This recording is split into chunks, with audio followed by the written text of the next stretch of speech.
Since the 300ZX Targa top, anybody that's liked to go topless had had a little spot in their heart for Nissan. On this edition of Test Drive, the 370Z Roadster.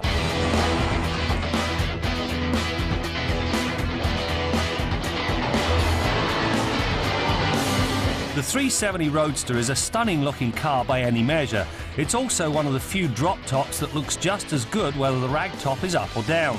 The good news is that, as with all good sports cars, the Z has the motivational wherewithal to back up its stylish flair. Nissan's tried and true 3.7-litre V6 engine.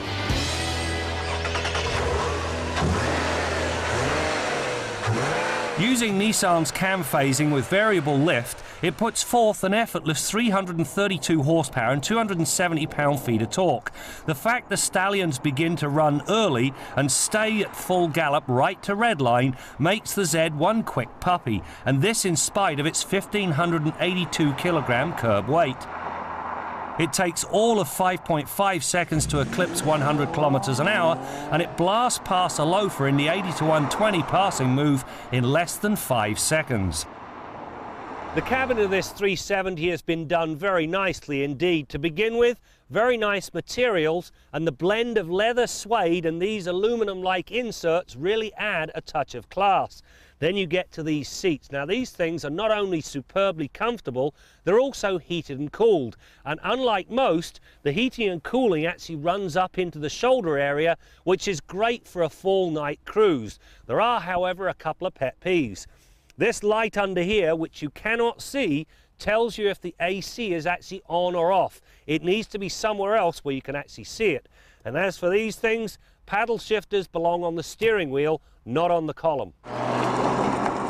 The 7-speed manumatic transmission is likewise a dandy.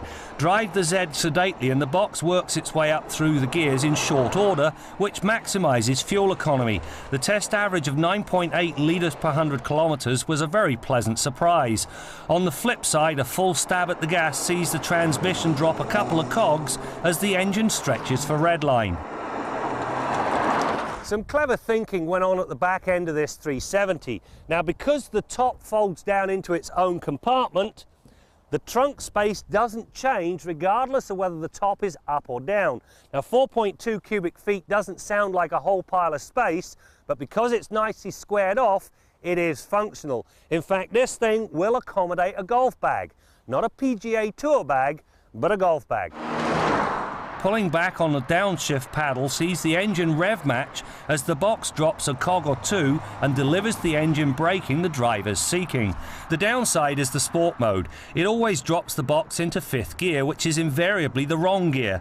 Why not let the driver take care of the gears? The smartest computer in the world is not as proficient as the person holding the steering wheel. As with most convertibles, the sight lines on this 370Z are not all they could be. This large piece of canvas here introduces a blind spot, and the rear window, well, it's like looking through a letterbox. All of that's compounded because there is no backup camera. This car could do with one.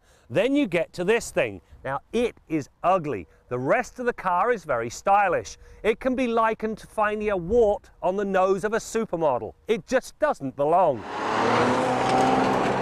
As for the handling, the 370 is as sharp as a good knife. It starts with the right sort of balance. Not only is the mass split almost evenly front to rear, the suspension manages to walk a fine line. It banishes body roll, yet it does not beat the riders up when the pavement takes a turn for the worst.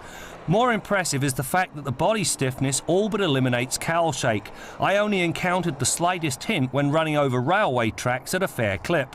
The steering is just as poised, nice and light at low speeds and firm to the feel at speed.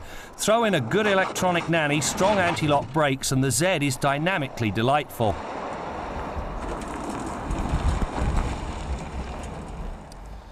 There are many good reasons to buy this 370Z. It's got power, panache, a well-conceived top. The list goes on and on.